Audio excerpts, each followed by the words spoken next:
Hi everyone, in this video we're going to look at scientific notation. So you're probably familiar with seeing scientific notation if you've taken a science class or another math class, and it's basically just a short way to express very large or very small numbers. When we write a number in scientific notation, we want to write it as the product of a number that is greater than or equal to 1 but less than 10, and it needs to have an integer power of 10. So it's got to be 10 to like the negative first or positive first or second or third power. It can never be a decimal power or fraction power. Below I listed some steps for you to write numbers in scientific notation, so you can always refer to them.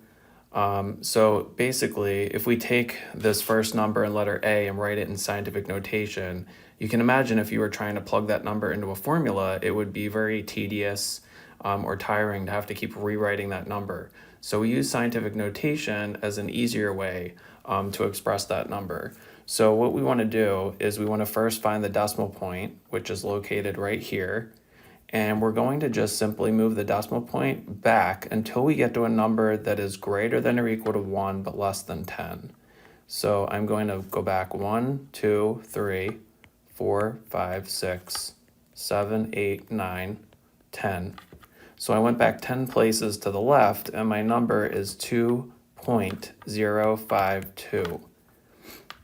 Okay, that number is greater than or equal to 1 but less than 10. And then I'm going to put times 10 to the number of places I moved. If I move back to the left, my exponent will be positive. So I moved 10 places to the left. So my answer is times 10 to the 10th. If you look at letter B, we have a very small number, and the only difference is that my exponent will be negative because I'm moving to the right. So I'm going to locate the decimal point again, which is right there.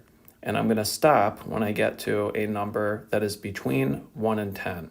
And if I stopped there, that wouldn't be correct because it would be 0.8, which is smaller than 1. You want it to be greater than or equal to 1, but less than 10. So I'm going to stop right there. So that would be 8 times 10 to the, and then I moved 6 places to the right, so that would be negative 6. So basically another way to look at it too is if you have an exponent that's positive, the number will be large. And if you have an exponent that's negative, the number is going to be smaller. Now what happens when we have to go backwards? So here I have a number in scientific notation, and I want to express it in standard form. So when you have a positive, you're going to move positive exponent, you're going to move to the right 5 places. So I'm going to locate my decimal and go to the right 1, 2, 3, 4, 5. So my decimal point moves there, and any of the holes you're going to fill in with zeros. So this would be 102,000. And if you look at letter B, the only difference is there's a negative exponent, so we're going to go back to the left to make it smaller. So again, you're going to locate your decimal, and I'm going to move back 3 places, 1, 2, 3, and fill in zeros in the holes. So you would have 0.007358.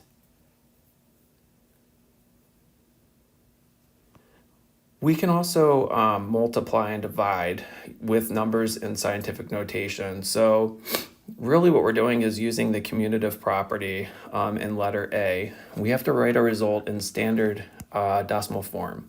So I have here 8 times 10 to the negative 6th times 7 times 10 to the negative 3rd. So the commutative property allows me to take the 8 and the 7 and multiply them, and take the 10 to the negative 6th and the 10 to the 3rd and multiply them. So we know 8 times 7 is 56, and I know 10 to the negative 6th times 10 to the negative 3rd. Remember, I have what's called like bases. And when you multiply like bases, you add the exponents.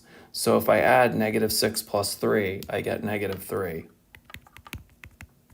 And we have to write our answer in standard decimal form. So that means I have to take 56, find the decimal point, And then I'm going to move it backwards 3 places to the left. So my answer would be 0.056.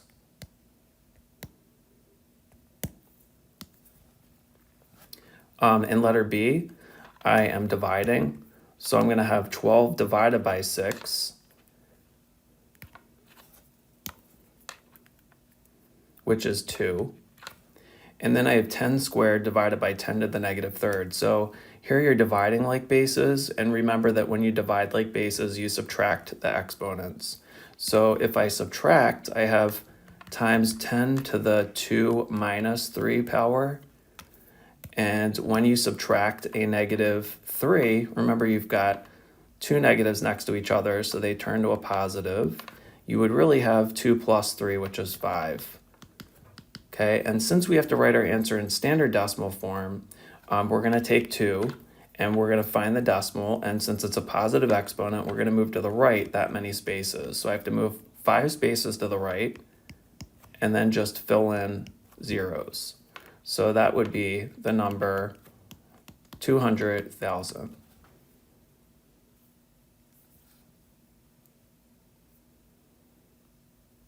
Okay, and then you all can try the problems underneath it. I hope you enjoyed the video. If you have any questions, please let me know.